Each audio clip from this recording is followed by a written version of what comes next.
I landed on liking it.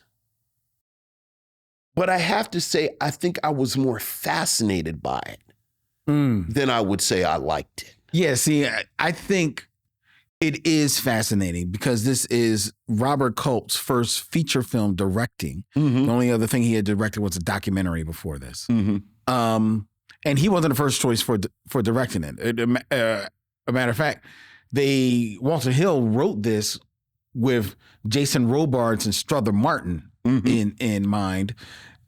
Couldn't get them. Basically had to settle for Cosby and Culp. Right, because they're not hot stars. They're not hot stars at this time because the I Spy has come and gone. Yeah, absolutely. YUNKJunk! Hey, welcome to the Micheaux Mission. 2 men, 1 podcast, every black film ever made. My name is Len, a.k.a. the Bat Tribble. And as always, I am joined by my partner. Hey, this is Vincent Williams. Tonight, ladies and gentlemen, we are reviewing a doozy and a half for you. It's Vincent's selection tonight on the mission, and he has us traveling back to the year of 1972, revisiting the work of one of our most controversial, but begrudgingly one of our favorite performers. Absolutely. It is Bill Cosby, alongside his sidekick, Robert Culp, in 1972's Hickey and Boggs. Yeah. Directed by Robert Culp. Written by Walter Hill. Walter Hill. That's right, ladies and gentlemen. We're talking about crime noir here. Yeah, oh yeah. With Bill Cosby. Yeah, right. Yeah. Right? It doesn't seem to match, does it? We'll see. Tonight here on The Mission as we stream live from YUNKJunk, Philadelphia's premier video podcast palace here in Philadelphia, PA, to all points north, south, east, and west, including Facebook. We're also streaming to Twitter or X. Your mileage may vary. I'm going to call it Twitter. And our home, away from home, YouTube, where each and every one of you are out there watching us in the chat. Hello, missionaries. Good evening, one and all. Good evening, one and all. Vincent, how are you doing, my friend? I'm fine. I'm good. Yeah? How was your weekend? Not bad at all, you know. We've got a packed show. Yeah, sure. But I would be remiss if I did not take a moment to ask you, Vince, huge sci-fi head. I am, absolutely. And huge fan of Dune.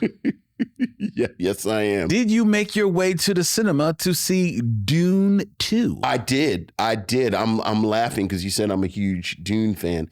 And my brother has been teasing me all weekend. Really? About how I forced him to watch the David Lynch. The original? The David Lynch Dune over and over again when we were teenagers because I was low-key obsessed with it.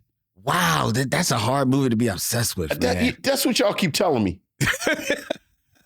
The theatrical cut is an abomination, but his cut, his 3+ hour cut. Oh, okay. That's the one. Okay. Dune the series. Dune. So what about Dune 2? Look, I enjoyed it. Like it is a visual masterpiece. Like it really is a film that you realize some films need to be seen on a large screen. Okay. You know, Denis Villeneuve. Villeneuve. His direction is amazing. Are you a Timothy Chalamet fan? You know, I liked him in like The French Dispatch. Okay. And I liked him on that episode of Saturday Night Live. Okay. So like I'm not that familiar with his work, but he does fine in here. You liked him in the first Dune. I liked him in the first Dune.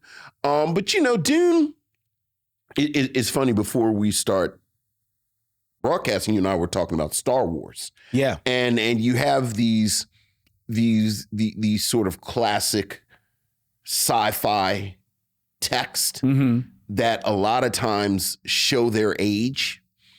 And, you know, truth be told, Dune is about this far removed from Tarzan with the white savior stuff and this, that, and the other. But it's always kind of been like the Tropic Thunder debate, where people get mad at Robert Downey Jr. So, you know, he has on blackface. And then the retort is, well, he has on blackface, but it's really a critique of blackface. Right. But then the retort is, nah, you just found a loophole to do blackface.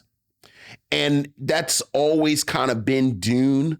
Like, Dune is very much this white savior figure. And you know, I've been saying, you know, it's like skinny white boy space Jesus. And he goes to this planet that, you know, it's absolutely not Muslims and Arabs at all. You know, there's the oil that the West needs, the spice. That's right. It's the spice that the Imperium needs to travel. And it's you know, it's like the location of this great conflict. And then Timothée Chalamet's, you know, Paul Atreides comes and it's the whole story about whether or not he is the skinny white boy space Jesus that has been prophesized. And there's critique in there about not falling for this. Both, you know, and Frank Herbert, who wrote the novel, in his defense, the critique is in the book.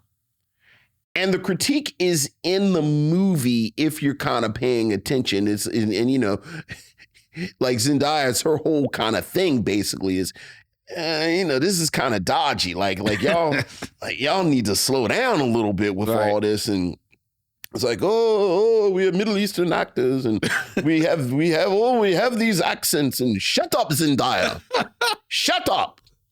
Skinny white boy space Jesus is going to save us all. He's been prophesized. And you know, she's like, oh no, guys, this is kind of dodgy.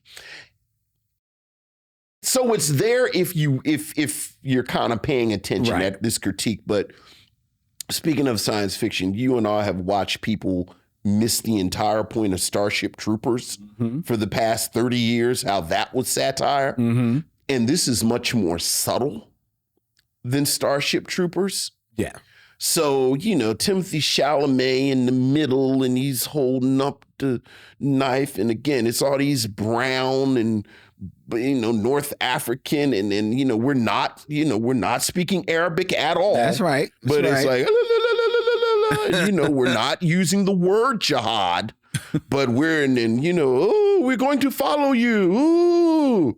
And it's like, this. But I loved it. I mean, look, I'm a Dune dude. Like I said, my brother. But I loved it. My brother, quietly my boys, because I've been a Dune dude since, you know, Dune's one of those books, if it catches you at the right time. Like you read Dune when you're like 13 and it blows your mind. Okay. You know, it's like Dune or like Ender's Game or like Lord of the Rings. Like, wow, I've never read anything like this. So like, I'm a Dune guy. I think this is the best adaptation I've seen. I mean, you know, hasn't been that many. There was that mini series a few years ago, and then again, just that David Lynch, and which is just bananas and bizarre. But it's gorgeous. It is gorgeous. It is gorgeous. The acting is great. The special effects I thought were great. The costumes, the design. I think, again, as much of a critique as you can have built in to the story, you have, because again, not to get too nerdy, but like even the first novel, Frank Herbert basically was like, people kind of missed the point. Like skinny white boy space Jesus is not a good thing. Like y'all are saying it's a good thing, frankly, because you're racist and you think Jesus should be a skinny white boy from space. So but like if you actually read the book, he's telling you this is not a good thing. And then, you know, it's like, so, you know, you have Dune and Dune becomes a phenomenon, the book. And then it's like 6-7 years later, that he publishes the sequel, which Right. I think is Dune Messiah that's first. It's either Dune Messiah or Children of Dune.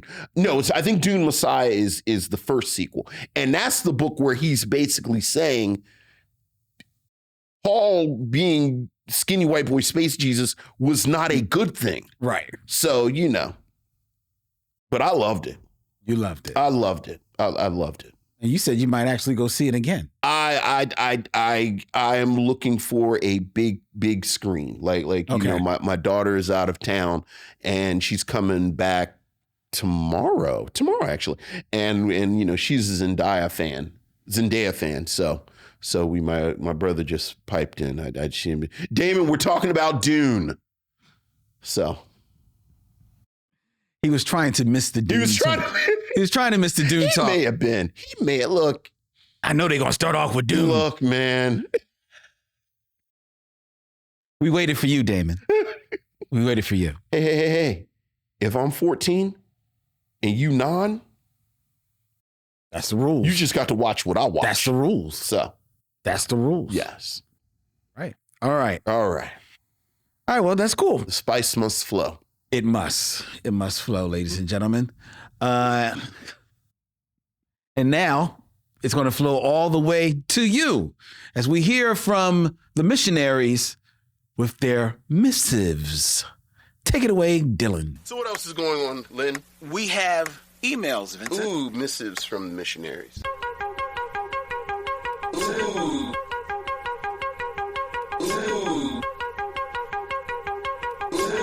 Missives from the missionaries.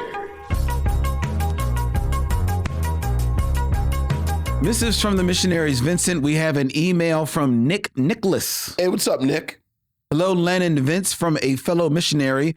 I just want to say thank you both for putting me and maybe the other missionaries onto One False Move. That is such an intense movie. Cannot wait to listen to the review. Check it out, because there's... Speaking about bleak noir. Yeah, but intense. And just, such a good movie. Yeah. Last week, I was listening to your review on A Thin Line Between Love and Hate. Okay. And you both said the quiet part out loud. I always say Martin as a leading man does not work. For the most part, when you watch Martin Lawrence as a leading man in movies, one cannot help to think that it's literally the same shenanigans he does on his show with the same name. A Thin Line Between Love and Hate is a watered and unnecessary darker version of Boomerang. You have to keep this in mind.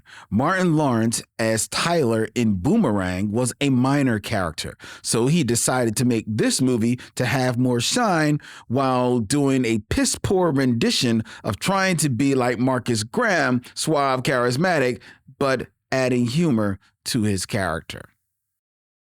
Thank you for your email, Nick. Okay, Nick. All right, Nick. Yeah, look. Say it with your chest, Nick. Look, I say what I always say. If the people who like Martin, you know what you're going to get. Mm-hmm. So. Exactly. So, if you don't like Martin, you know what you're going to get. No surprises. No surprises whatsoever. All right. We have another email from Michael Lockett. Hey, what's up, Michael? Michael Lockett, the subject line is the best top 5 ever. Wonder where this is going. Len and Vince, I love y'all. All right. Love you too, Mike. That top 5 from last week about top 5 brothers in soul had people all over the country screaming, "Oh, hell no." If there was ever a list to make black people get all up in their feelings, it's our music. It's true. I was wondering, however, with some of the more dubious selections, could or should any of the following take some of those out of the top 5? The Brothers Johnson. I was thinking about the Brothers Johnson. The Delphonics. I don't think I knew until this exact second There that are there a are couple siblings brothers. in the Delphonics. Yeah. Okay. The Gap Band. I don't think I knew that there were siblings in the Gap Band. The Neville Brothers. Well, it's right there in the name. Guy. Okay. All right. Sly and the Family Stone. Wait, who are the siblings in Sly and the Family Stone? I don't think there's siblings in Sly and the Family Stone. I don't think there's siblings.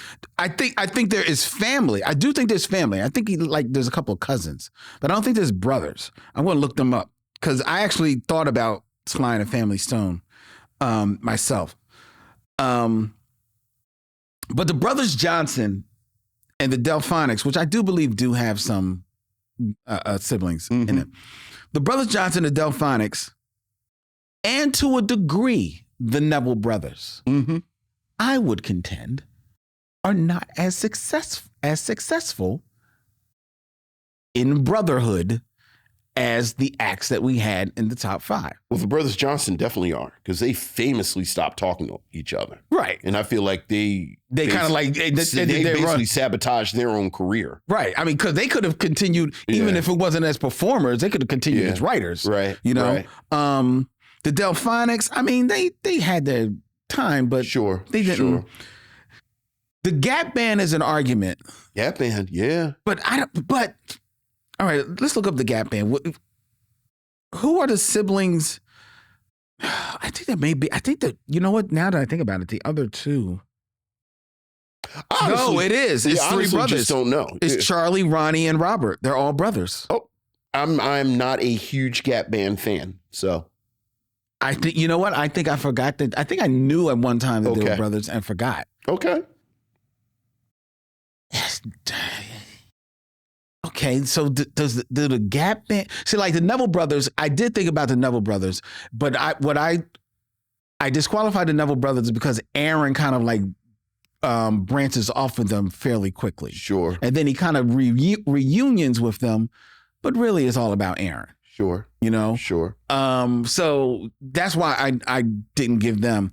Gap Band, they maybe give, you know, Jagged Edge a run for 5th place. I just wanted to see your. I know. To see your I'm not taking the bait. I wanted to see your face. I just wanted to see your face. Now, Sly and the Family Stone. That is interesting. Okay. Sly and the Family Stone. It is Sly, his brother Freddie, and his sister Rose. And then it's the rest of the band. Wait, who is Rose? I thought the only She's a keyboardist. I thought the only sister in Sly and the Family Stone was old girl on the trumpet. Oh boy, I'm learning all kinds of things.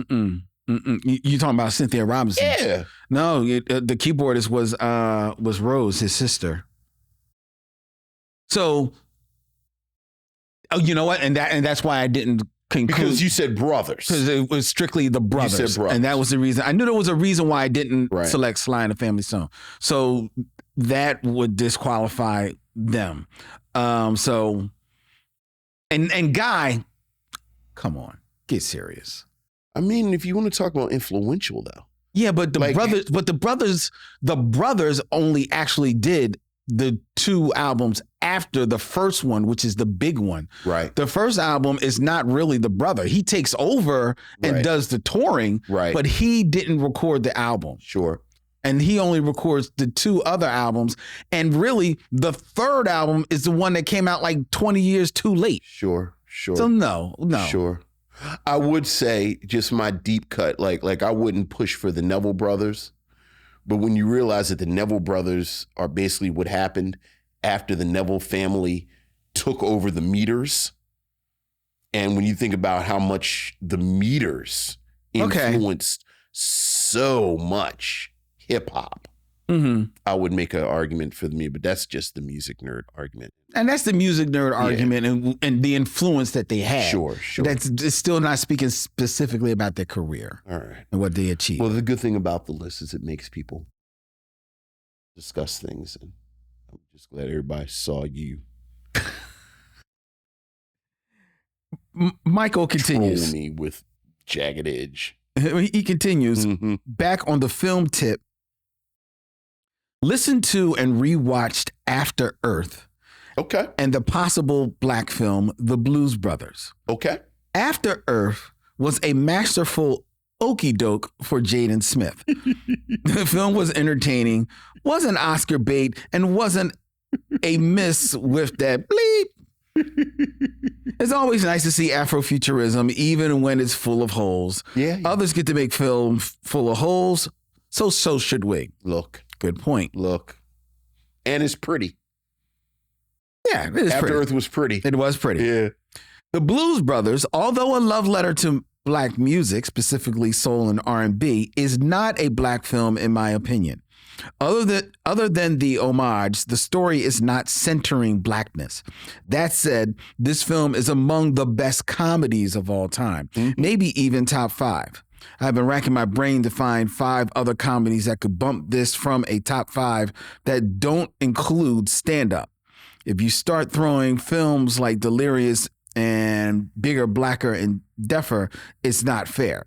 Thanks again, and I hope you guys do another theme next February or revisit this one. It was intriguing. All the best, Michael. Thank you, Michael.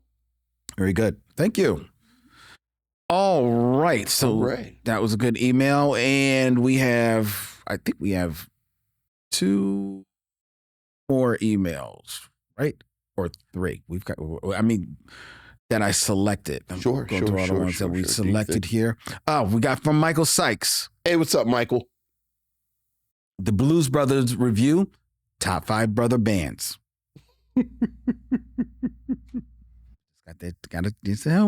Hey, Len and Vincent, I listened to your podcast episode review of the Blues Brothers, and may I say it was honest and a great review that the 2 of you did. If the Blues Brothers movie were a person, they would be that type of white person you would invite to a cookout and everyone would be cool with. They also fried chicken better than some black folks. Not every black person can fry chicken. Not every black person can fry chicken, but I've yet to meet a white person that can fry chicken better than any black people that I know. It's true. He continues. We've not met all of the white people. We've not all the black people. All of the black people. But in your experience. In my experience. Have you come across In my experience as well. Very good. I also listened to Len's top 5 brother bands or groups. It was okay. But you didn't have an honorable mention of these groups or bands that were formed by brothers. Well, you can't list every honorable mention. And list all of them. Who did he miss? Such as Levert. Levert? I mean, albums did Levert have? They probably what, maybe 2, 3? Yeah. You know what I mean? Before Gerald went solo, yeah. You know? Tony. Yeah. That's a good one. Yeah, Tony, yeah. That's a good one. LTD. Yeah, but LTD really, what if I'm correct, isn't LTD really all about Jeffrey Osborne? The way that Kool and the Gang. So I guess that would make them honor mentions. LTD is definitely, when you say all about Jeffrey Osborne, you mean as far as like their hits, what you know of LTD for? Right. He's lead on the hits. Right. Yeah, I'm not pushing. I'm just saying, like, let's be clear, folks. It is actually an early date with me and Wendy. Like she would like somebody bought some Jeffrey Osborne. Like, don't buy Jeffrey Osborne greatest hits. Buy LTD greatest hits. Very true. Like LTD is the Jeffrey Osborne. That's prime. Right. Jeffrey Osborne. Like that's love ballad. Jeffrey Osborne. You know, Can You Woo Woo Woo is all right, but there's love ballad. You want love ballad. Exactly. So that's LTD. So I give LTD is like, I would never say I think Kool and the Gang is lesser with JT. Yes, I would agree. I think Jeffrey Osborne is better with LTD than by himself, though. Yes. I'm not sure how these are all matching up, but that makes sense because LTD is first and foremost a full band behind that powerful voice of Jeffrey Osborne, as opposed to him being in some studio with machines and everything behind him. But he's putting them as a brother group. Okay, yeah, an honorable mention. So honorable mention. Sure. Sly and the Family Stone we talked about. Sure. Gap Band. Sure. Who Michael says is better than Jagged Edge. In fact, Jagged Edge did a remake of the song Wednesday Lover. Yes, they did. They did. I just contend that Jagged Edge had slightly a possibly better, more successful career. And he also mentions After Seven. Yeah. Which is the brothers. Yeah. Again, worthy honorable mention. Yeah, and After Seven is a pretty nice band. Well, group. I'm going to call them a band. Yeah. And then what? No Delphonics? Y'all from Philly and don't mention the Delphonics? That's okay. Still an okay list, though. Love your fan, Michael. Hey, thank you, Michael. I'm from Philly, but I call it like I see it. And you were real disrespectful to the Whispers. Don't think I was going to let you off the hook with that. Oh, I wasn't disrespectful to the Whispers. I don't like the Whispers. How do you not like the Whispers? Easily. I don't like the Whispers. I don't like the Twins. I think they're overrated. They annoy me. The Twins took your girl, didn't they? No, they didn't take my girl. The Twins took your girl. Please. I could take both their girls. Oh, I don't know, same night. I don't know. Walter and Scotty are rock steady. Yeah, okay. Steady rocking all night long. Mm-hmm. Yeah. And as I said, everybody's doing it. Like I said, we began to rock steady rocking all night. Everybody listening to me is now doing it. Mm-hmm. Yeah, but nobody want to rock steady. I'm not going to go there. This is a family show. It's a family show. We try to keep PG-13. No, I'm not down with the Whispers. I actually begrudgingly, like, what's the song? Chocolate Girl. No, Cloud 9. It just gets better with time. Oh, yeah, that's good. I begrudgingly like that song. You don't like Olivia? No. That's like a Philly anthem. That and Chocolate Girl. No. No. The Whispers annoy me. They annoy you? They annoy. I used to. It's too much sexy in them two little men. When you go, growing up in Philly, when you would go to the Man Music Center, loves the Whispers. They love them. It is the weirdest thing. Whispers. And every time I would go. Oh, that's what this is. What? You heard too much of them growing up. Dude, because. Where are they? Because the Whispers are from not Philly. Yeah, they're not from Philly. But they would always appear with Frankie Beverly and Maze. And you had to sit through the freaking Whispers to get to Frankie Beverly and Maze. And I want Frankie Beverly. What you doing? You sending like flashes? What you trying to stroke me? You trying to? Yeah, it's Philadelphia obviously has such a deep, rich musical heritage. But y'all love the damn Whispers. Don't understand it. It's the weirdest thing. I do not understand it. It annoys the like you listen to the top 100 on like New Year's Eve. Oh yeah, I'm tapping into it now. Now I'm getting to the bottom of it. Oh God. And it's true. You listen to like the top 100 listeners' choice songs in Philadelphia, and it's always like Chocolate Girl or Olivia. But there's other like Which little are good songs. There's other lesser hits sprinkled in there throughout the whole 100. People in Philly love the Whispers. It's so true. God. It's the weirdest, and no one has ever explained it to me. No, like you obviously like the Whispers. Do you love the Whispers? I love the Whispers. Exactly. But no, I don't. Respect due. I get it. I don't. Let's continue. Okay. Our last email. This is from Lisa Alexander. Hey, Lisa. Who I asked her not to do this. What? I asked her at the end of last week's show. I said, don't do this. The subject line, the Blues Brothers syllabus. This should be good. Let's hear it. Hello, gentlemen. I know that Len was explicit about not wanting a syllabus from me about why Blues Brothers isn't a black film, so I will respect that.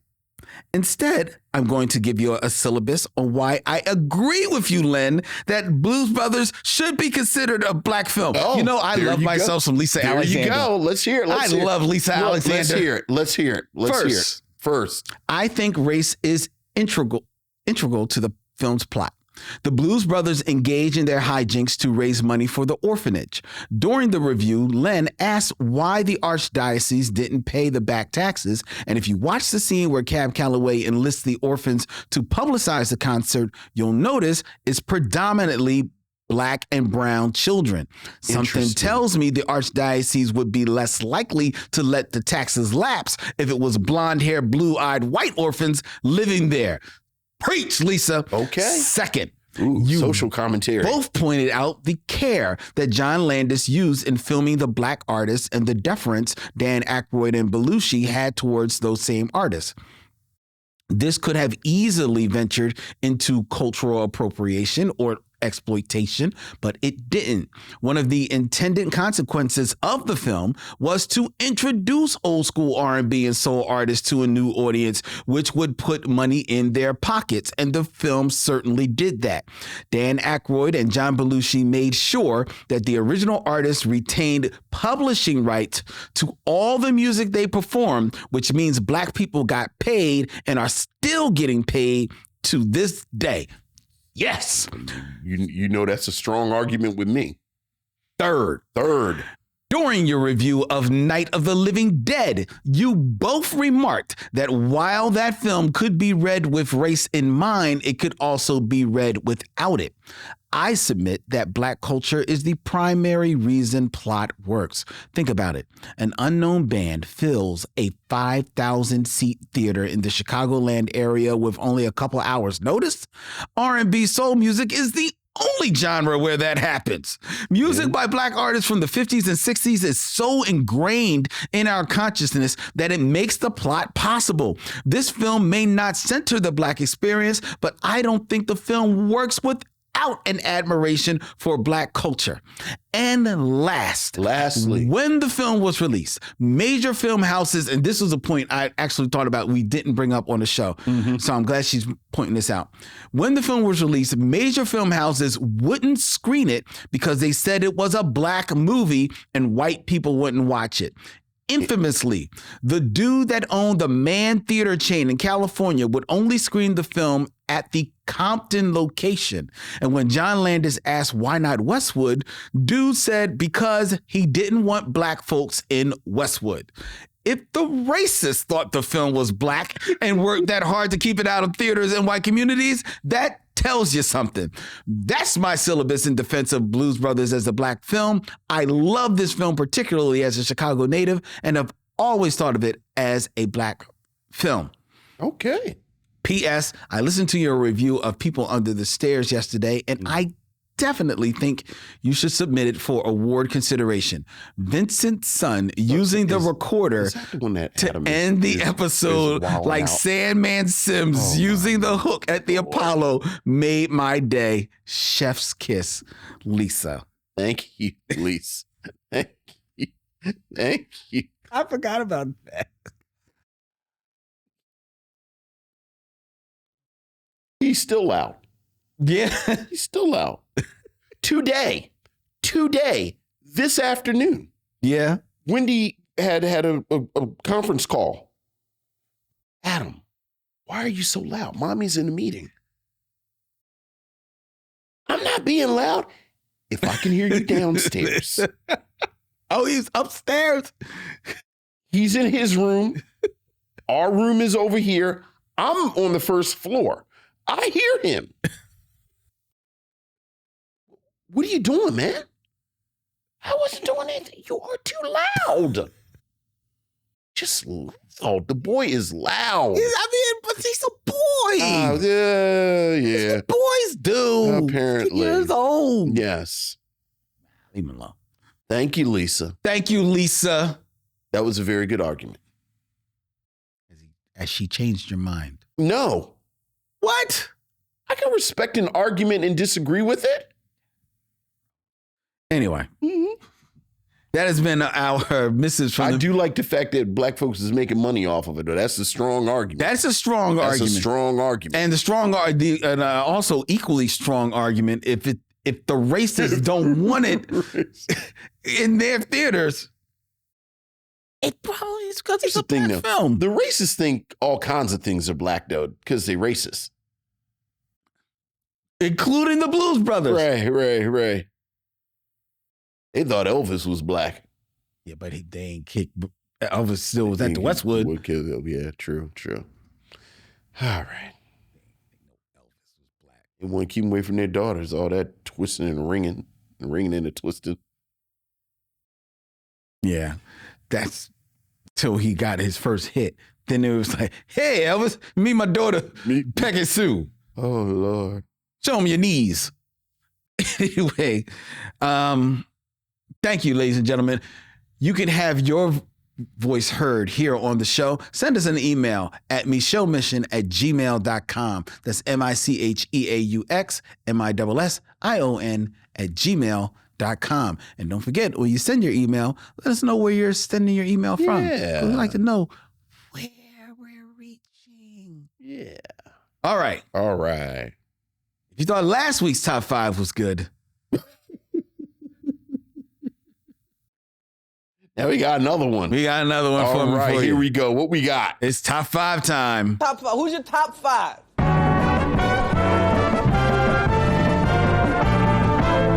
top 5 is. My top 5 is. My top 5 is. My top 5 is. Top 5, ladies and gentlemen, where I come up with a list, I tell it to Vincent, and he gives us his scintillating commentary on it. This week, keeping in theme, Vincent. Okay. We are reviewing from 1972, Hickey and Boggs. Yes. So tonight's top 5 has to deal with other bites. So these are the top 5 bites of indistinction, such as a hickey might be a bite.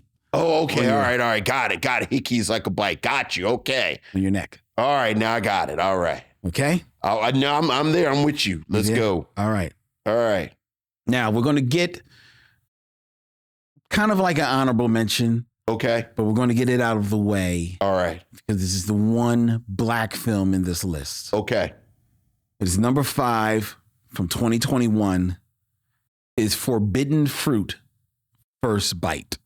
Okay. Ladies' man Ronnie makes a bet with his friend Carrie that he can sleep with a popular girl from campus before she does. Oh, okay. Yes. Okay. That is the log line for Forbidden Fruit, First Bite, which is screening on Tubi somewhere, ladies and gentlemen. I'm going to read to you, Vincent, the review, one review on IMDb. Okay. Which is a user review. Okay. For Forbidden Fruit First Bite. All right. OMG, I enjoyed watching this movie. I'm reading this verbatim. I enjoyed watching this movie. From the summary, it draws you in. It gave you different angles of where it could go. And of course, it give a cuff hanger at the end to know you want to stay tuned to what happened. It's like any other movie or books that have different parts to it. That's what makes it excitement. P.S. For the 2 reviews that were negative, which I didn't see. Right. Do not believe them. Okay. All right. Do not believe them. Because obvious, they missed the whole point of the movies, as well as not paying attention to what was going on. Their focus was more so how the quality of the movie was to know that most of those movies that is not in theaters are way better than what they call high quality movies that are played in theaters. And furthermore, they never understand in their English class through grade school the definition of a cliffhanger. Shut up. He did not reference an English class. Yes, he did. Yes. Yes. Well, that is certainly a reader review. That is a reader review for Forbidden Fruit. For Forbidden Fruit. First bite. Just a black film on That's the the list. one black Just film. our contribution to the This list. is our contribution to the top 5 bites of indistinction. Damn, I guess we can't all be Jagged Edge. No, we can't. Now, the rest of these movies, they are bizarre. Okay. So and some of these, I'm only going to give you just the synopsis. All right. And you tell me what you think. Whether or not this sounds like a movie you might need to check out. I might need to check out what we got. Sometimes I'll read the log line. You'll be like, yo, I sound good. I'm kind of interested in that. I'm always up for a good movie or at least an interesting one. So we'll go to number 4. Number 4. From 1977. Okay, good year. Which is the year they gave us Star Wars. Yeah, we were just talking about Star Wars. In that same year, you could go to the theaters and see Nuns That Bite. Nuns That Bite. What's that about? A woman on the run is raped, Damn. Lynn. rescued, It's kinda dark. Okay. then raped again. Okay. All right. Okay. Escaping, she heads for the hills and finds safe haven at a convent. Okay. After becoming a postulant, she catches her fellow sisters engaging in unholy activities. Oh my goodness gracious. In the Nuns. Asian cinema spectacular, Oh. Nuns That Bite Nuns That from 1977. 1970s. Is that getting your coinage at the I Cinemaplex? don't know if I am. Can't do Nuns That Bite? Can't do nuns. Multiple sexual assault, nunsploitation is. I think I'll pass on this. Going to pass on that one? That one. So it's this and Black Bite that makes people write grammatically incorrect reviews. Forbidden Fruit Yeah. First Bite. I'm gonna call it Black Bite Okay, Black because you Bite. said that's the only black one. That's the Black Bite. All right. All right. So what else we got? Number 3. Number 3. From 1992. Okay. They Bite. They bite. Okay. Sea creatures Okay. All right. come to the shore, All right. attack, All right. and mate with humans. Here we go. Really, Lynn? Now, this does have a Black history component.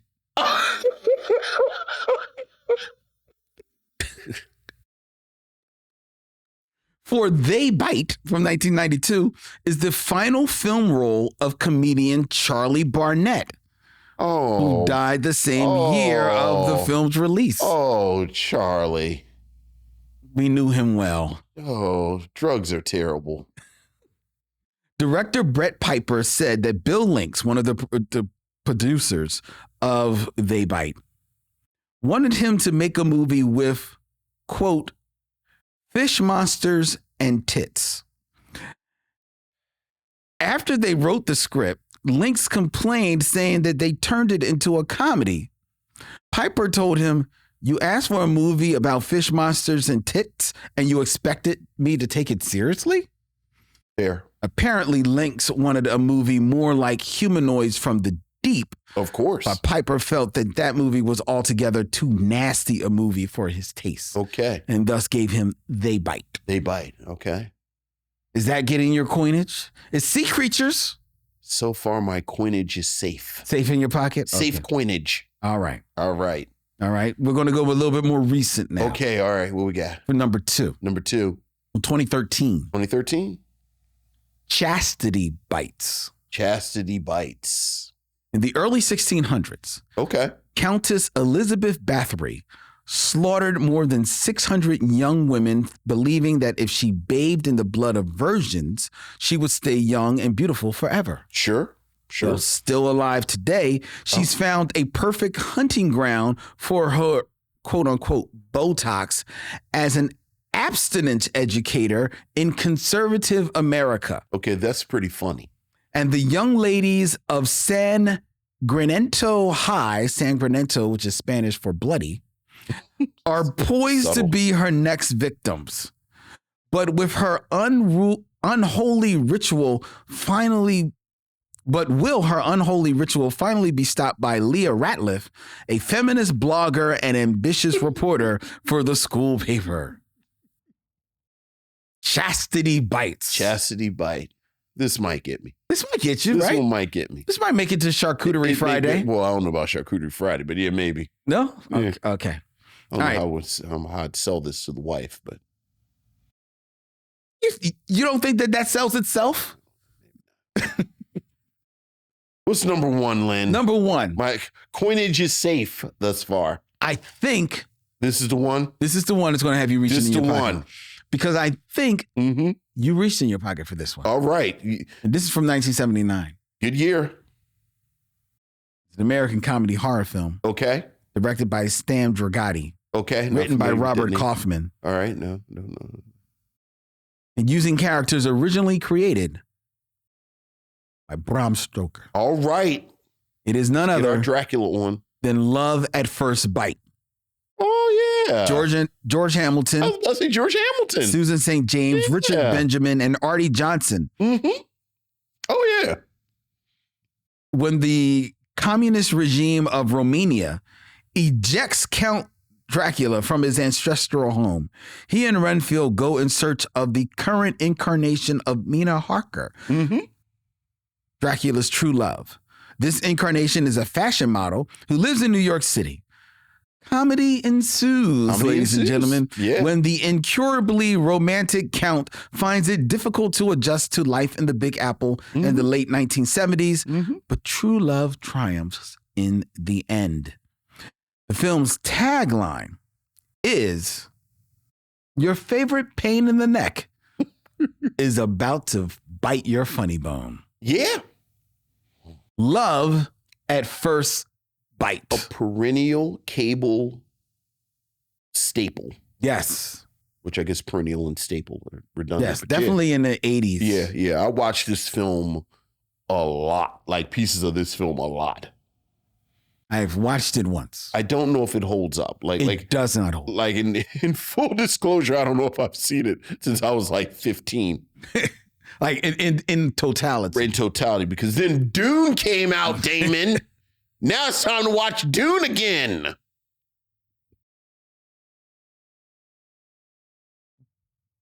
Damon wanted to watch Nuns That Bite.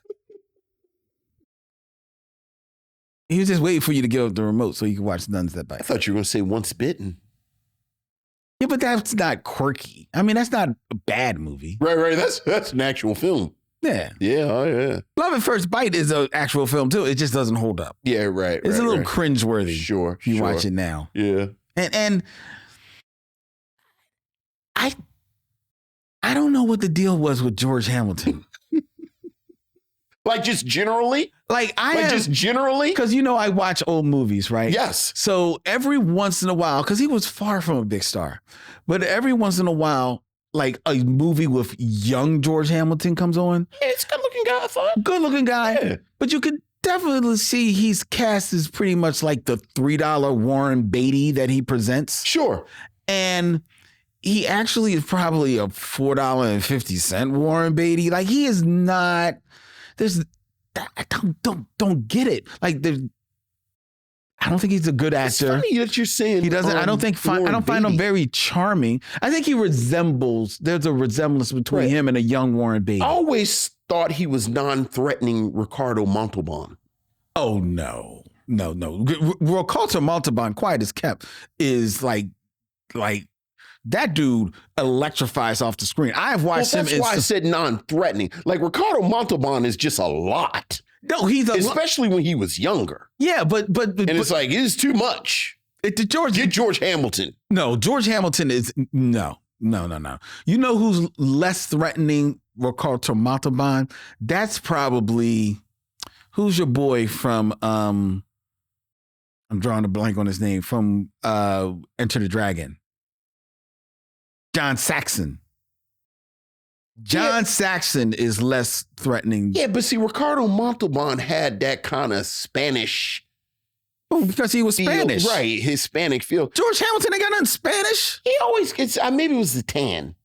Yeah, but that was later. Yeah, That's later. In his younger days, he's just a white guy. Right. He's just a white guy. He's a three. If you watch him, he literally is a $3 Warren Beatty. Warren Beatty. Yeah, and with none of the charisma, none of the talent. Yeah.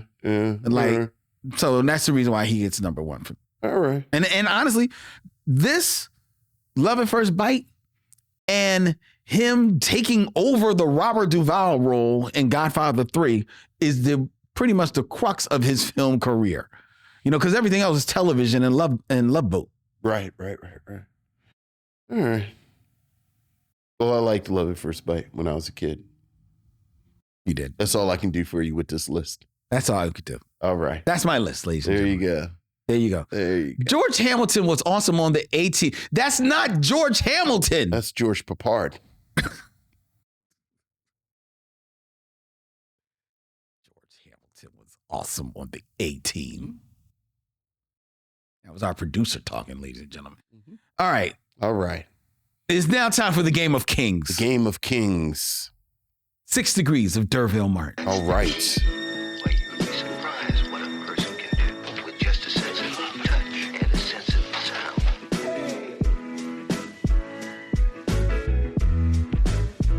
6 Degrees of D'Urville Martin, ladies and gentlemen, where I give Vincent 2 actors and he has 6 films or less to connect them to D'Urville Martin. D'Urville Martin.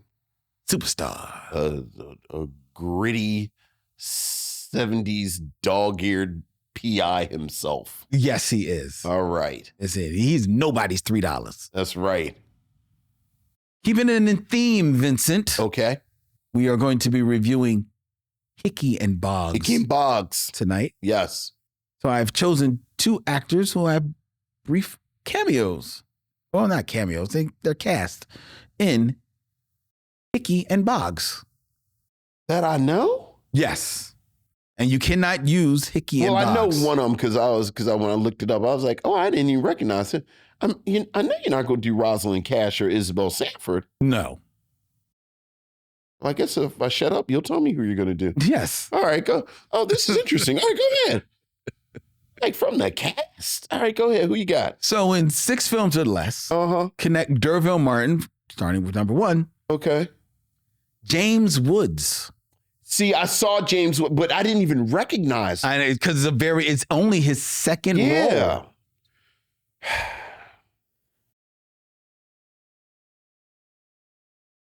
James Woods, one of those dudes I feel like is always around. Mm-hmm.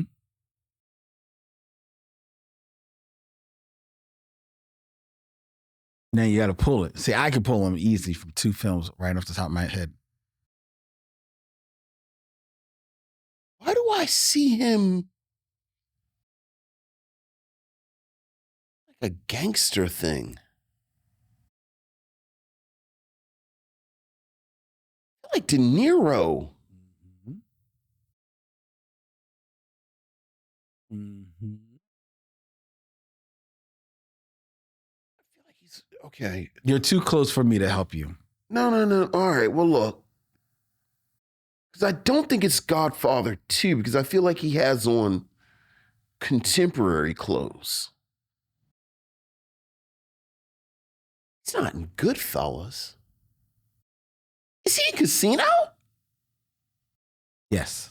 Oh, okay. All right. I just see him with, like, I feel like I see De Niro yelling at him, but he has on one of them weird long mafioso shirts.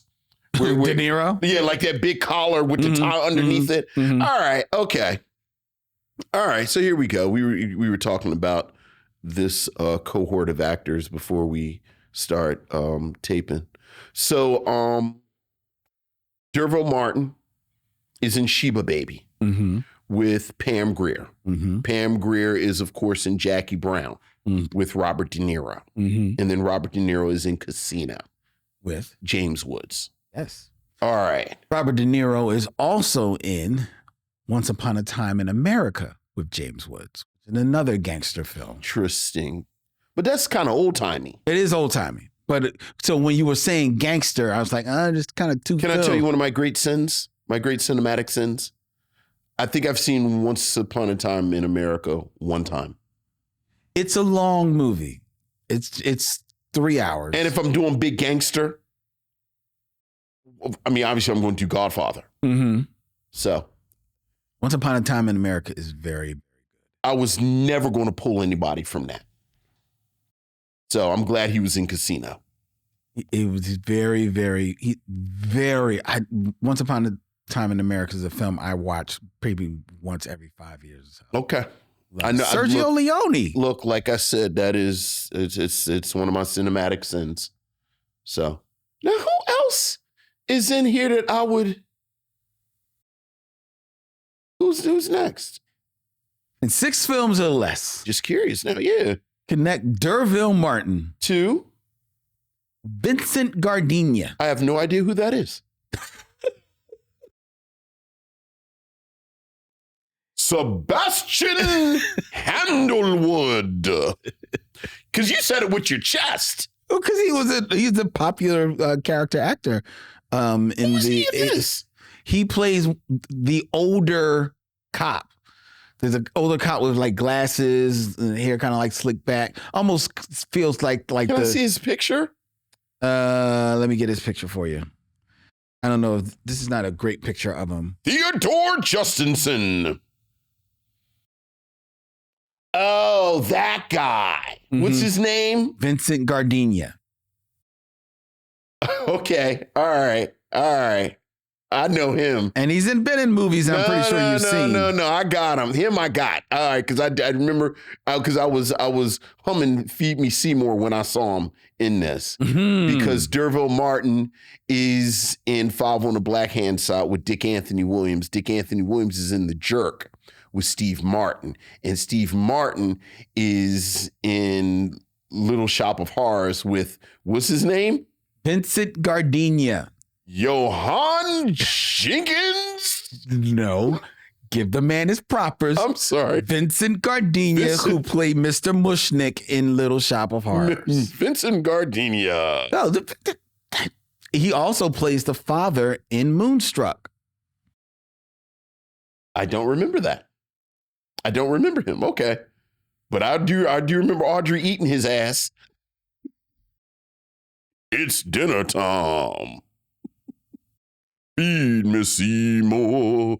Feed me all night long. I said, woo. I don't believe you don't know, man. He's been twice nominated for Best Supporting Actor. Okay, for what? Was one of them for Little Shop of Horrors? No, one of them was for Moonstruck. Okay. And the other one was back in 1973 for Bang the Drum Slowly. Okay. I've never seen Bang the Drum Slowly. I've actually never seen it either. I've only heard great things about the movie. I know Audrey too ate his ass.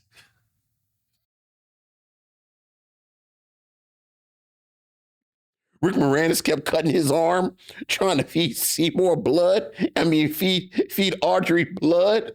Seymour kept cutting his arm, feeding Audrey blood. Audrey said, I need meat. Feed me, Seymour. Feed me, Seymour. That's a good movie. Oh, my goodness. Little Shop of Horrors is the best. That is a really I always think about that third woman who sings with Tisha Campbell and Tichina Arnold. Like, I always wonder about her. Like, where is she? I hope she's done well with herself. Yeah, we don't know where she is. Yeah. I mean, we don't know. I mean, obviously she's around, but first she knows where she is. Yeah, right. Like I said, hopefully she's done very well for herself because, I like them. Speaking of checking people out, did you see that your girl's going to be on Questlove Supreme? Yes. Nika Noni Rose. Nika Noni Rose. She should always be on podcast. I know you're a fan of the show, so I'm sure. Yeah. I think we can. She's still a newlywed. Have they been married a year? Newlywed, Nika Noni Rose. Oh, yeah, nice. Anyway, happy for you. All right, ladies and gentlemen, that was 6 Degrees of D'Urville Martin. It is now time for our review. Yes, of Hickey and Boggs.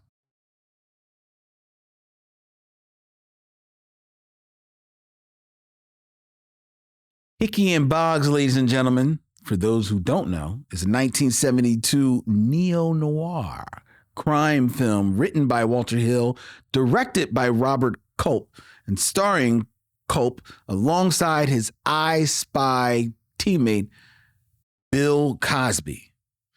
Plot: two weary, hard-luck private eyes, Al Hickey, Cosby, and Frank Boggs, Culp, are hired to find a missing woman. Their inquiries bring death to almost everyone around them, None of this means anything. culminating in a violent conclusion. In this film that also stars Rosalind Cash, blink and you'll miss her, Isabel Sanford, along with Robert Mandan from Soap fame, Michael Moriarty from Law and Order fame, Vincent Gardenia, Yes. or Vincent Gardenia I'll say, because you said it with your chest when you said it. from Moonstruck fame, And Shop Ours. James Woods Yeah. Yeah. from Casino fame. And this cinema tour de force that was selected by Vincent for this stop on the mission. Vincenzo, what say you of Hickey and Boggs? Well, this is a film I was not aware of at all until fairly recently, maybe, really less than 2 years. How did it come across? You remember, like, I don't even remember. I think you and I, as we do periodically, we're talking about Walter Hill. And I was just sort of poking around with Walter Hill. And as he mentioned, this is from a screenplay written by Walter Hill, actually his first screenplay. Right. And I am a big Walter Hill fan, whether we are talking about 48 Hours, whether we're talking about The Warriors, whether we're talking about Streets of Fire. I like his scripts. And as a script, this is a terse, lean script. Like, this is very much, like you said, the use of the word noir. Like, this is a terse, lean script, and these are all hard men. These are hard men throughout this film, speaking, to men that they have relationships that have been tested by battle and war. And this script sort of reflects that. As an early script, I think sometimes it's a little bit too terse. There were actually one or two plot points that I couldn't quite catch. And quite honestly, we'll talk about the acting. I do think the ease and chemistry between Robert Culp and Bill Cosby does some of the work that the script doesn't. Yep, I'll give you that. It's directed by Robert Culp. This is the only film he's ever directed. And I thought it was okay, with flashes of interesting things. Like he captures this early 1970s LA that is just run down. It is smoggy. It is dirty.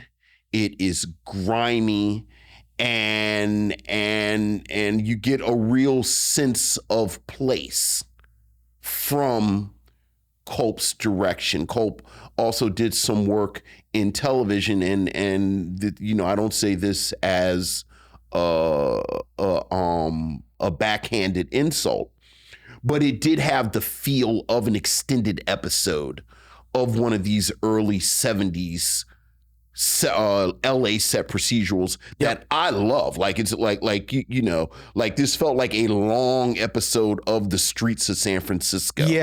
Or Mannix. Yep. And it's also, this is like catnip to me. like these old 70s, again, hard men, hard situations. We don't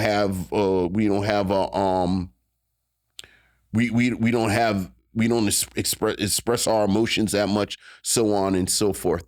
Also, liked the way it looked enough that I looked up who the cinematographer was. Okay. Like, you know, when it comes to these technical aspects of these films, frankly, a lot of times I am from the school of thought of, if it doesn't distract me, I just it just sort of did its work. And if it distracts me, it either distracts me because it's bad enough that I have to say, damn, like, who did this? Or it's good enough that I say, wow, I like the way that this looks. And sure enough, I looked up the cinematographer, and it is a cinematographer that we have talked about before that I really like, Bill Butler, who was a cinematographer for, among other things, Jaws and The Conversation.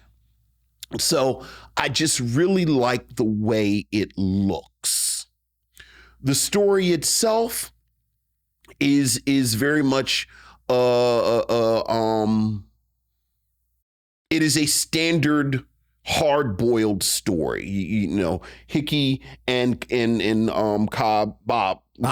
Boggs are two, you know, sort of downtrodden, threadbare private investigators who, through circumstance, get involved with trying to find a woman who is married to a bank robber who has committed a robbery at some point in the past, and there's $400,000 at stake that they're trying to move and fence, and or there's an organized crime involved because apparently they fronted the robbery, and the husband basically betrayed them and ran off with the money. The police get involved. So, you know, again, this is very much one of these, I'm a detective, I'm dog-eared, I'm, this, that, and the other, all forces are against me type of plot that, again, it takes a while to get to it. Like when the film is just under 2 hours, it is at the 45-minute mark where the script actually says this money is the result of a bank robbery. So depending on how much you can kind of flow with just vibes, that might be a little frustrating. Yeah. For people who kind of want the plot. I just said it. I think Robert Culp and Bill Cosby, obviously, who were the selling point for this film, who worked for years on I Spy. And they were great on I Spy. I Spy was one of my early favorite rerun shows. And you think about them on I Spy, God bless you. And they're like, super sexy, super handsome, super charismatic. Like you look at them, they're all angles. Yep. And they're always put together. Always put together, just pristine. And then of course, historically, the selling point of I Spy was you had this black man and this white man who were partners. Equals. This is not I Spy Robert Culp and Bill Cosby. Like, they're a little older. Just chronologically. And again, they are threadbare. They are to a certain degree slovenly. Robert Culp's Boggs is basically a drunk. He has this amazingly toxic, fraught relationship with his ex-wife, who was a dancer, who he's trying to kind of put together. Bill Cosby's Hickey is brooding and angry. And he also has this fraught relationship with, I believe, his ex-wife. Because it was never clear to me, was this his ex-wife or his girlfriend? Wife played by Rosalind Cash. And they have this really volatile, crazy relationship.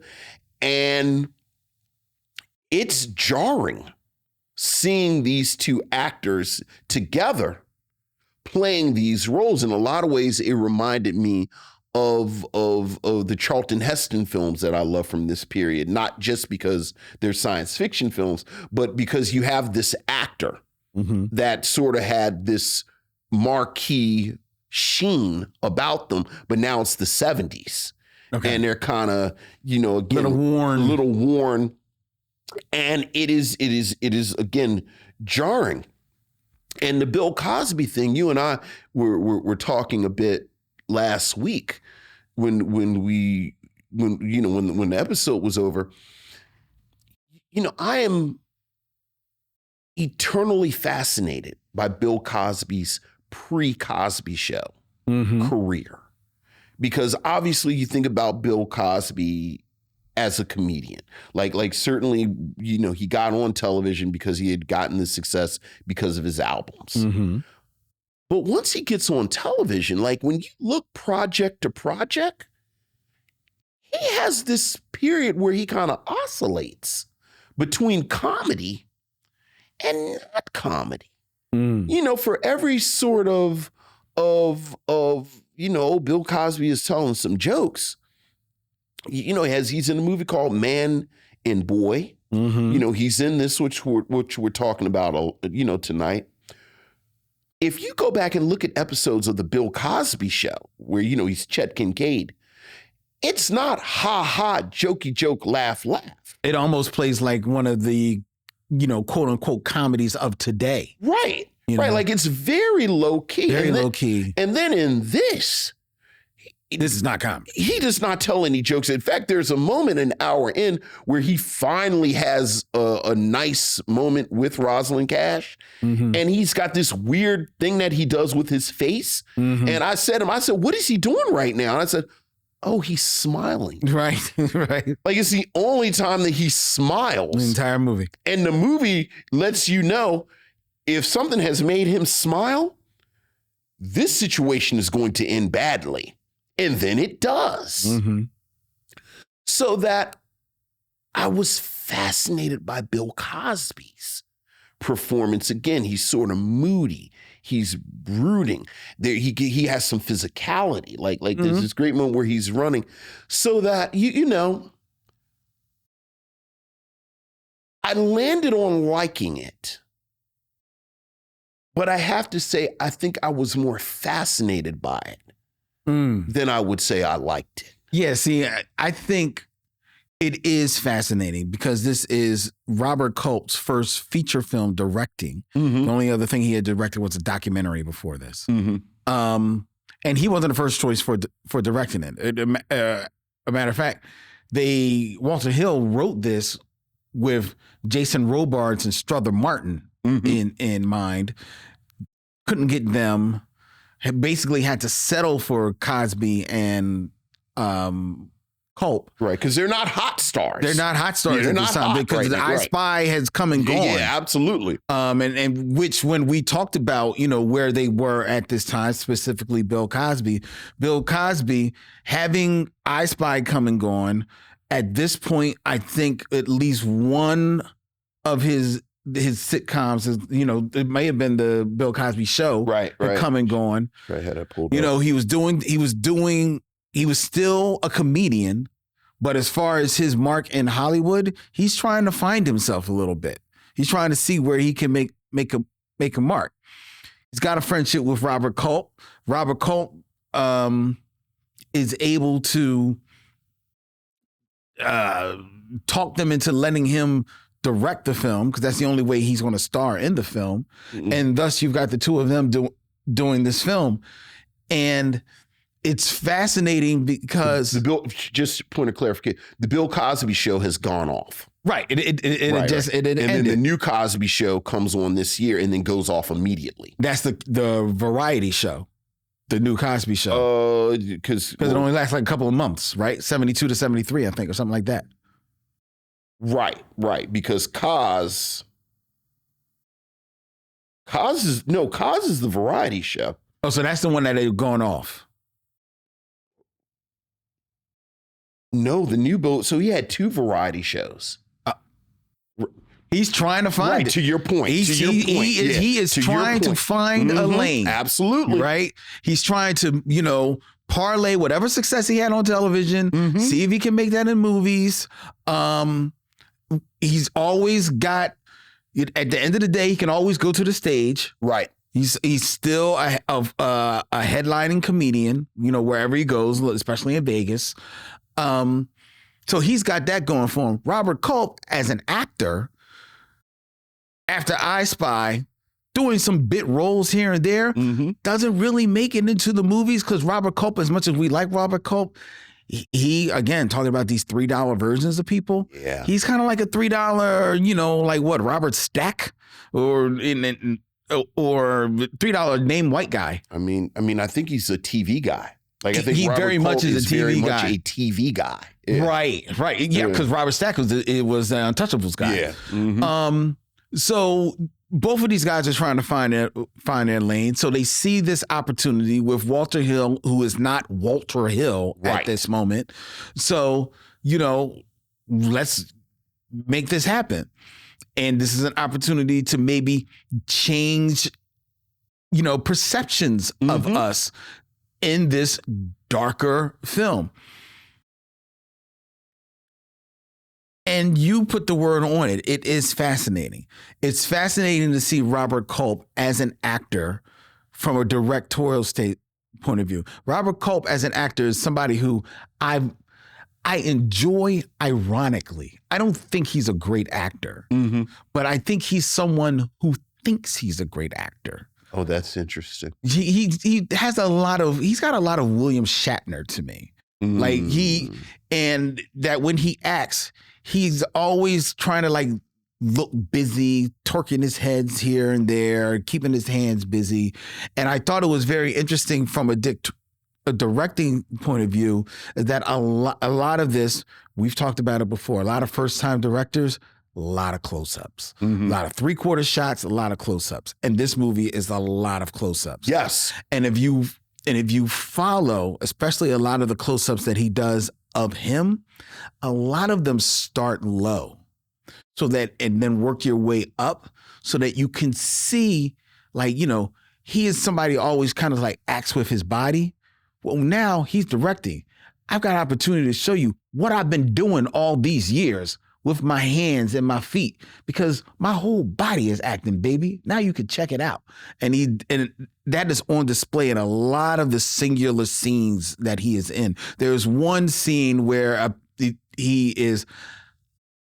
we eventually learn, ending the night with a prostitute. Yes. But the whole scene starts at his shoes and then works his way up to his hands as he's fiddling it with the money and touches stuff around the room and then counting the money. It's all about seeing, the acting, the great acting that he is displaying, right?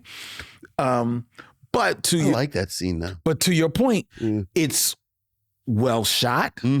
The camera work is well done. And it's an interesting scene. The problem with it, as in a lot of this movie, and it's indicative of a first-time director, all these close-ups don't really give you any space. It doesn't set up a room. It doesn't set up a scene, and thus the mood, you have to interpret the mood or what you want the scene to tell you because it's not. Or the scene is literally telling you in the words, and not so much, not trusting the storytelling of everything coalescing. You talk about how this has the sheen and it looks like it's like one of those LA, procedurals of the time. That's because of the film stock that is using, and it is presented in kind of like that flat television type of perspective. But if you really think about it, there are very few scenes that actually set up LA. You only know you're in LA because sometimes you see LAPD on the close-ups of cop cars that are running around. So I kept feeling like this movie is not giving me a sense of place. Some of the scenes feel like really rushed or like they're choppy. There's a scene where Bill Cosby walks down to the beach and talks to he's interrogating some guy down there on the beach for absolutely no reason at all. That scene is intercut with 2 other scenes so that it's broken up into like 4 different bunches that none of the bunches are delivering any individual piece of information. It's all one scene delivering one piece of information that has just been cut into 4s for absolutely no reason. And I found that a little bit annoying, but I'm trying to give it a pass because it's his first time, it's whatever. Like you said, it's Walter Hill's first rodeo. So I'm trying to give that a pass. The biggest problem with this movie, though, is Bill Cosby and Robert Culp. They do have chemistry with one another. It makes sense. They worked together for so long. They're great friends. But I always got the sense that in this movie, they're trying so hard not to be charismatic that it just comes across as just dour for dour's sake. It doesn't feel like they're actually these weary detectives. It sounds like they're playing weary because I just don't feel. I don't believe them. I don't believe them. I get the sense, and it's honestly not because I'm looking for it, but I almost get the sense watching them. Every line reading, I'm waiting for the snide remark right after what they say. And you could almost see them biting their tongue not to say it in almost every scene. And that became like a little trying to me because I understand that it's not what they want to do, but you can still give us a little bit of it to infuse your character with some authenticity. Your character is just so one note. It just became like annoying. And they're horrible detectives. And I don't mean as far as like, they're weary. They're bad cops. Yeah. Like they just fall, they might as well be Clouseau. They fall ass backwards into clues. Right. Like the entire freaking movie. Well, I think that was kind of what they were going for. Like again, but see, you think that's what they're going for, but yet then there are scenes where they're in the middle of a shootout, and it's always happens in almost every shootout. The hero is being pinned down by gunfire. Yeah, and then you see the hero like hold the gun, they load up fresh bullets, and then they're going to take the aim and take the big shot. That happened 4 times in this movie. Yeah, but they missed 3 times. Like I actually love the fact that they kept setting it up. Like this is the moment, and then they miss. And then the script actually, at one point Boggs says, I need a bigger gun because I can't seem to hit nothing. That was annoying. One time I'll give you, 3 times, Vincent, and then the one time when he does hit something, it don't mean nothing. He don't hit he just hits the window. But see, I think that was deliberate. I mean, they kept saying... No, it honestly was deliberate. Right. None of this means anything. Like, I think they were trying to make it so bleak and so down. It's trying too hard. It is. It's trying too hard. It's funny because that little bit of snap that you're talking about, Walter Hill hits it 10 years later in 48 hours. Oh, of course. And honestly, no, he hits it in 48 hours, but he hits it not long after this in The Getaway. I was in the same year. Right. I was just about to say The Getaway is snappier. Yeah, it just doesn't play. And you talk about like Robert Culp's fraught relationship with the girlfriend or ex-wife, and Bill Cosby's relationship with his ex-wife and all that. A lot of that is window dressing. I don't feel like you see it on display. It's kind of like just told to you. Well, I don't think it's well acted. I think it is. Well, I like Bill Cosby and Rosalind Cash.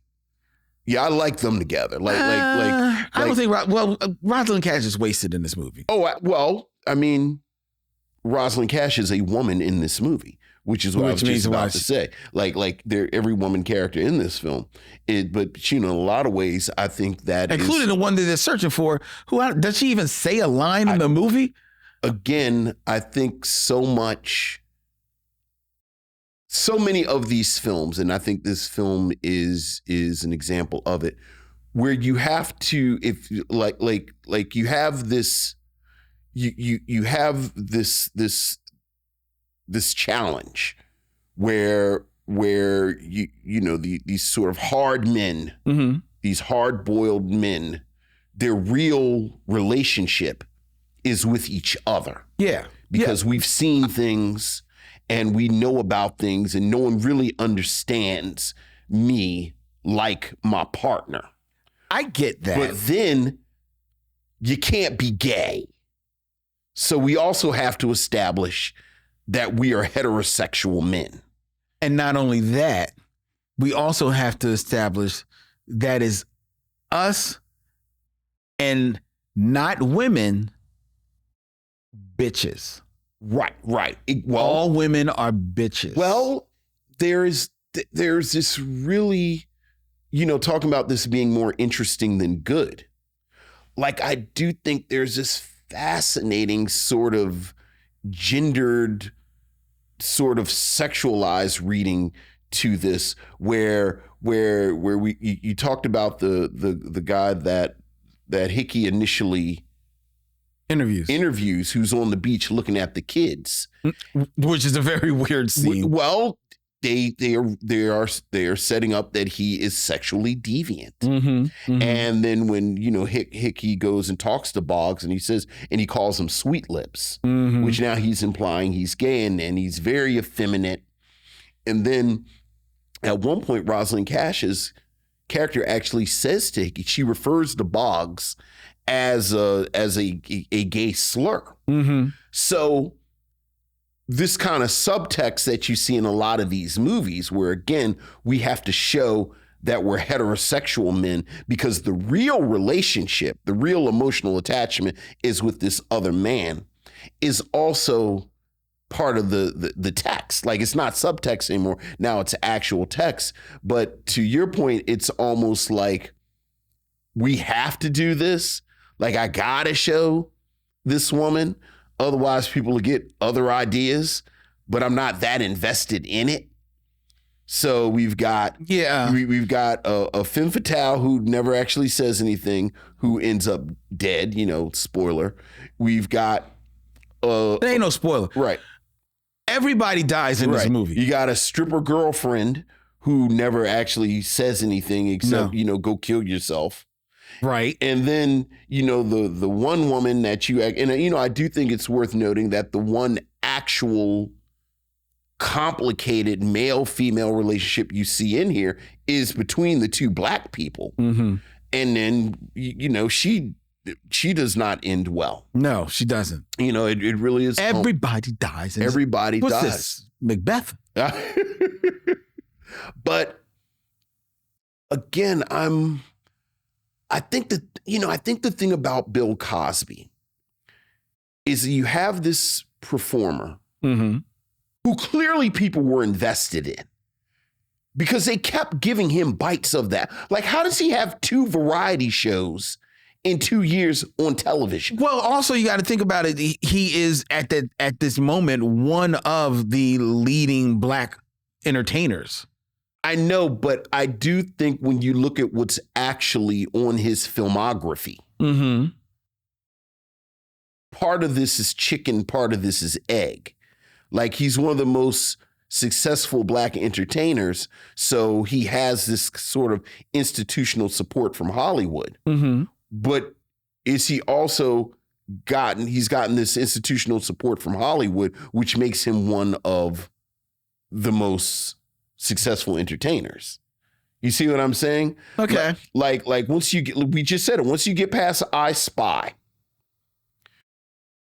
the Bill Cosby Show was a solid project. Yeah, but it didn't last long. I mean, the Bill Cosby show with Chet Kincaid. That's Chet Kincaid. Right. The one Would that run 2 years, 3 years, maybe? So it was like, 69 to 71. 69 to 2 years. 71. But when you really look at Bill Cosby's television projects, there's nothing huge. I mean, maybe Fat Albert. Like I was going to say, here's the thing about he here's does the electric company and stuff. But it really is not paying until bills. the Cosby Show. It's not till the Cosby Show that he blows up. But he keeps getting projects Because one, Fat Albert is an ongoing concern. It's not going to get him but so many projects, but it keeps his face out there. Okay. And two, he is in Vegas doing shows all the time. He's showing up on the Carson show. He's guest hosting actually on the Carson show a few times as well. But that's more chicken egg stuff. I mean, obviously. But I'm saying, but that's why you still get the projects. That's why people still want to bank on you. But what I'm saying is there were people similarly talented as Bill Cosby. Obviously, I don't think many people were as talented, but similarly talented. Like the guest hosting spot on the Tonight Show, frankly, was maybe half talent. Of course. But the other half was sponsorship. There are voices in the room. There are people at the table who bring up your name. Yeah. And I'm saying Bill Cosby was always one of those entertainers. He is. So that he kept getting all of these different types of bites. And then the fact that he is supremely talented. You can give him different bites. You can give him different bites. The other thing you got to remember is around this time, he is the person that you can put, let's put it, call it what it is. They're feeling safe with him. Well, because because they took a chance on Fred Sanford, on Red Fox, right. And lo and behold, they've got a hit. So now they're stuck with Red. Yeah, that's lightning in a bottle. Right. Yeah. So they can't do anything with Red because they've got a huge hit. Richard Pryor is like he's setting torch, unfortunately, to his own career. Right. He's never going to be on television. Like there's nothing about him that says he's going to be on television. But even at the time when people maybe want to take a shot on him, his addiction is getting in his way. Sure. He becomes unbankable to a degree, except on himself. Right. So the only other performer really to try and maybe get some black eyes on him is Cosby. I mean, is there anyone outside of the what's my man's name? Jefferson's Good Times, everything. George Jefferson. Sherman Hemsley? No, I'm talking about the creator. Oh, Norman Lear. Norman Lear.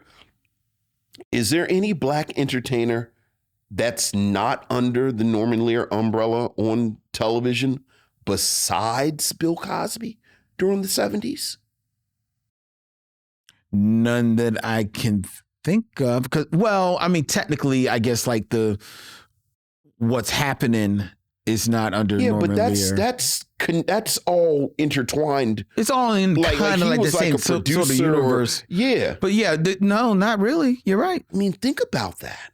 And again, they kept giving Bill Cosby shows. Because he's the name. Right. But my point is, you can't afford Sydney. It's fascinating that he's got all this random bizarro stuff that's sort of out there. And for me, this very much fits into that. This sort of random bizarro Bill Cosby stuff that he's doing before. And as we talked about, his real saving grace quietly is he grows that beard. It makes Uptown Saturday Night. Mm-hmm. And now he's got a little bit now of he's got this little pocket. Movie stroke. Right. Why didn't... We're off on other stuff, ladies and gentlemen. Why didn't they do anything with Flip Wilson? His show was one of the number one shows at the time. I think look, I mean, I do think Honestly, talent-wise, he's maybe look, not quite. I was never that impressed with Flip Wilson, frankly, and even Me neither. And even the Flip Wilson show, I think he was right place, right time. Right. Yep. Exactly. Like he was right with the changing of the guard. Mm-hmm. Mm-hmm. And because he was black, you could kind of hedge your bets a little bit. Like Flip Wilson was like Sammy Davis Jr. without the talent. So that he was sort of part of the old guard, but you could kind of dress him up hip, kind of make him hip. So like you would have the episode that could have like Mahalia Jackson and like Slime the Family Stone on the Flip Wilson show. Flip Wilson show. And like when you look at those episodes, you have those weird combinations. It'd be like Ray Charles and Joe Namath, and they'll be on the same show. And Flip Wilson just kind of vacillated between the two. He was almost like he was like a hip Ed Sullivan almost. I think you're doing him a little injustice there. When you think Ed Sullivan was absolutely no talent. No. I'm just talking about the dude who, again, I kind of hold it all together. Maybe a way lower Johnny Carson. I was about to say that. Maybe what you just said. Yeah. Almost a version of Johnny Carson. A way lesser but degree when you Johnny take Carson. Flip Wilson out of that context, I don't know. And I honestly don't know. Like because I've never been that interested in Flip Wilson anything to even investigate Flip Wilson. Like, as I'm sitting here talking, I'm not quite sure where Flip Wilson came from. Was he on Laugh-In? I think he did. I think for some reason, I do think he was in Laugh-In. I don't know. I don't know where he came from. Because Here Comes the Judge. That was Sammy Davis. But Flip Wilson did at a time. Pigmeat Markham, I think. Right. That's Pigmeat Markham. Like, was Flip Wilson on like, where does Flip Wilson, like, what happens that leads to let's give Flip Wilson a variety show? Well, he's a stand-up. He was a lot of stand-ups. Okay, but sometimes, look, sometimes stand-ups, there are tons of stand-ups that get jobs. I mean, Jerry Seinfeld was a stand-up before he got a job. No. So no, again, it's lots of stand-ups. Some of them get a tap, some of them don't get a tap. Like, we're talking about Flip Wilson, but now you said why didn't they do more with Flip Wilson than Bill Cosby? I think Bill Cosby was a combination of infinitely talented and sponsorship. So we're going to keep giving you a tap. Okay, you're going to have a variety show. Okay, you're going to have a dramedy. Okay, you're going to be in a romantic lead. You're going to be a romantic lead. Okay, you're going to be a comedian. Okay, you're going to be, do all this stuff until something sticks. You looking up Flip Wilson? Yeah. An unexpected break came in 1965 for Flip Wilson, when comedian Red Fox was a guest on The Tonight Show, and Johnny Carson asked him who the funniest comedian at the time was, and Red Fox answered Flip Wilson. Johnny Carson then booked Flip Wilson to appear on The Tonight Show, and Wilson became a favorite guest on that as well as the Ed Sullivan Show. Wilson himself singled out Sullivan as providing his biggest career boost. He also made guest appearances on Here's Lucy, the Dean Martin Show, and Laugh-In. Richard Pryor told Flip that you're the only performer that I've ever seen who goes on the stage and the audience hopes that you like them. And he would release a Grammy Award-winning album in 1970, The Devil Made Me Buy This Dress, which did give way to him getting his own weekly variety series, The Flip Wilson Show, which ran from 1970 to 74. Yeah. So that's how he gets his start. Yeah, but after that, I feel like he may have been one of those dudes also who stepped away. I feel like I remember something about him. He may have been I'm stepping away dude.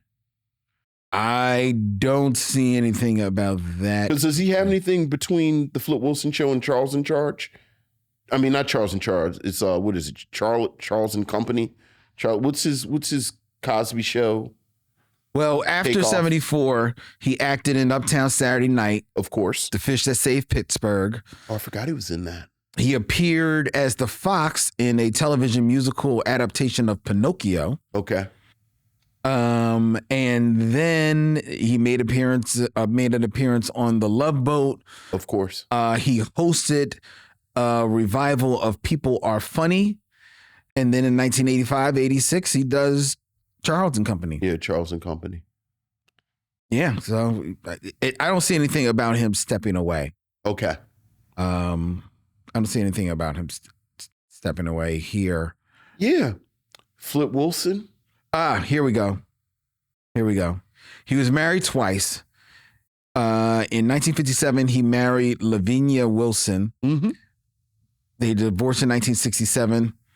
He had 4 children with his common law wife, Blonell Pittman.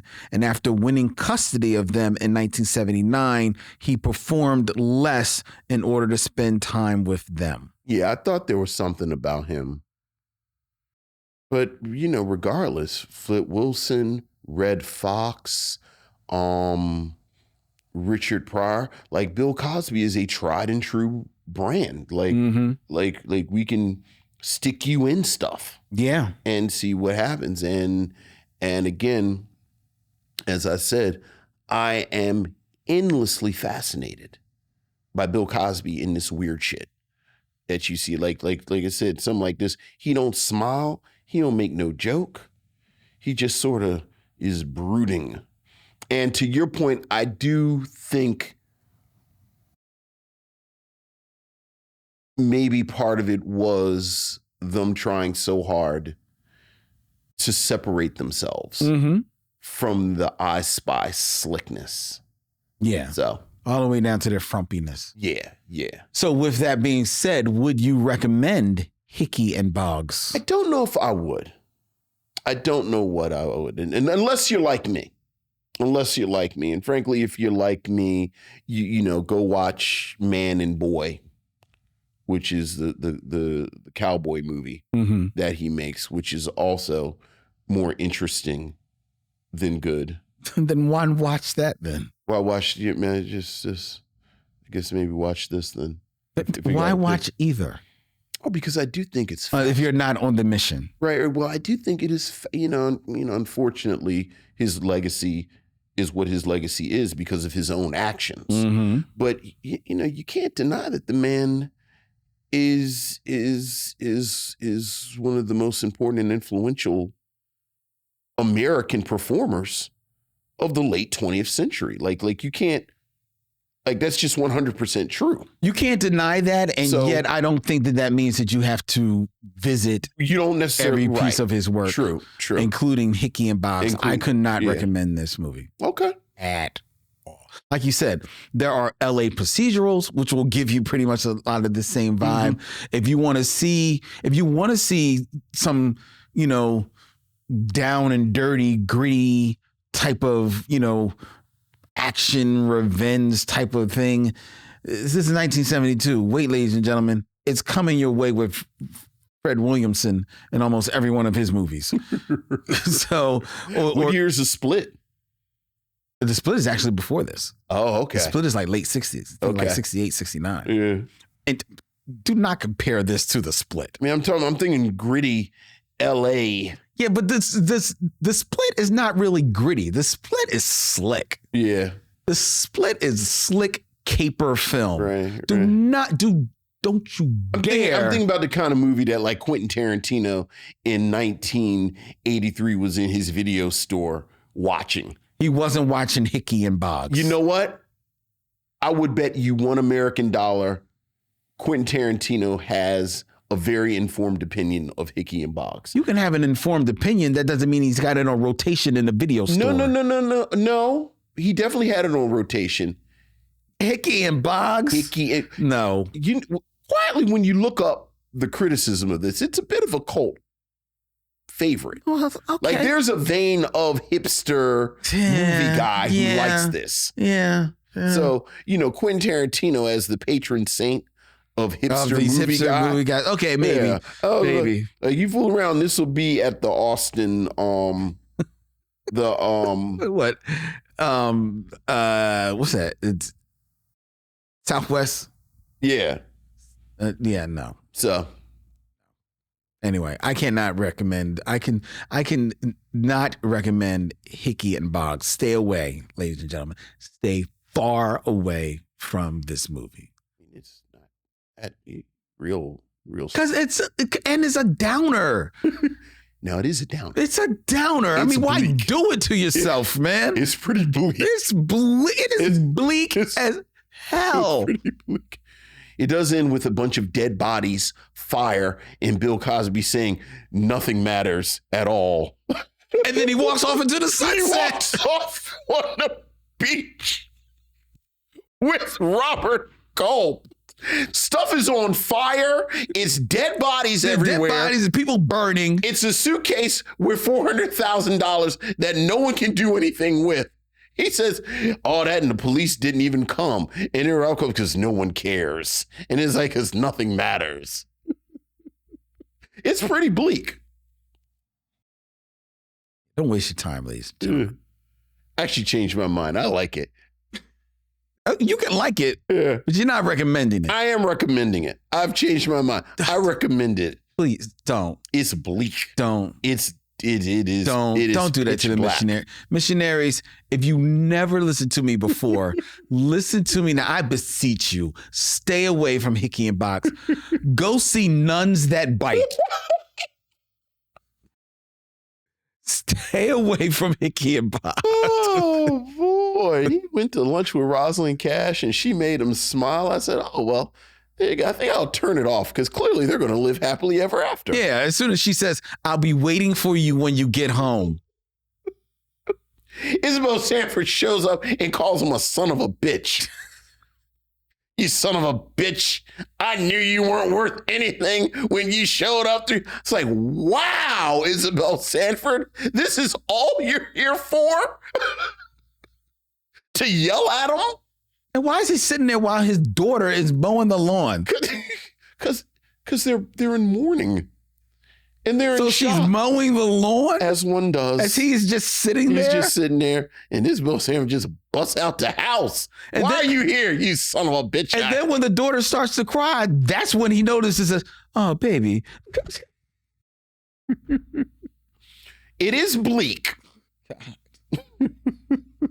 Stay away. Please, stay away. All right, before we tell you what we're going to be watching next week, ladies and gentlemen, here on the Micheaux Mission, I invite you to follow us on all the social media of your choice, whether it be Instagram, X, Facebook, at Micheaux Mission. You can also subscribe to the Micheaux Mission on YouTube at Micheaux Mission. Hit the bell, subscribe, be notified of when we put up new videos. We just put up the greatest top 5 ever. Top 5 Brothers in Soul is up there. Yes. We also put up a video where a listener asked us to find a rom-com date for Halle Berry. That was a fun conversation as well. Yeah. So check that out on YouTube. We got new videos going up there all the time, including our fabulous shorts that are narrated by Vincent and I, but edited by Dylan. Right here in YUNKJunk. And if you want to work with Dylan, ladies and gentlemen, in one of the fabulous studios that they have here at YUNKJunk, email him at dylan@yunkjunk.com. That's DYLAN at yunkjunk.com, Philadelphia's premier video podcast palace. Right here in the studios, in our new setting. They're getting them all set up. They are gorgeous. I walked in, I said, oh, Dylan's been working hard in this place. It looks fantastic in here. So make it happen. Make it so. The Micheaux Mission is also a proud member of The Podglomerate, thepodglomerate.com. They make podcasts work such as ours, which you can reach by sending us an email at micheauxmission@gmail.com. That's micheauxmission@gmail.com. Before we tell you what we're going to be watching next week, I invite you, if you're in the Philadelphia area or coming to the Philadelphia area, or hell, if you just saying, I want to see Len and Vince, you've got a chance to check us out, ladies and gentlemen, on Wednesday, March 20th, where Vincent and I will be partnering with our good friend Stephanie Watts of the Be Real Black Cinema Club and presenting a live screening of one of my top 10 favorite films of all time, Pariah, from 2011, screening on the huge, beautiful screen at Bryn Mawr Film Institute in lovely Bryn Mawr, PA. This is the kickoff of the Be Real Micheaux screening series that will be going on all year long at Bryn Mawr Film Institute, brought to you by the League of American Historic Theaters, who we are very proud and happy to team up with in presenting this screening series for you. Check it out. Pariah, Wednesday, March 20th, 7 p.m. Tickets are on sale right now at brynmarfilm.org. All right. All right. Next week, ladies and gentlemen, here on the Micheaux Mission, we gave you a bit of a downer this week. It was a little downer. Nothing matters. Nothing matters. Nothing matters. So we thought we'd change it up just a wee bit and give you a good downer from 1972. It's Cecily Tyson in Sounder. Yeah. Let that sink in. That rollicking, fantastic romp that we know is, which I have actually never seen. You've never seen Sounder? I've never seen Sounder. You know why? Because you saw the learning tree and you thought you saw Sounder. You're absolutely Look, right. I know. You're 100% right. I know.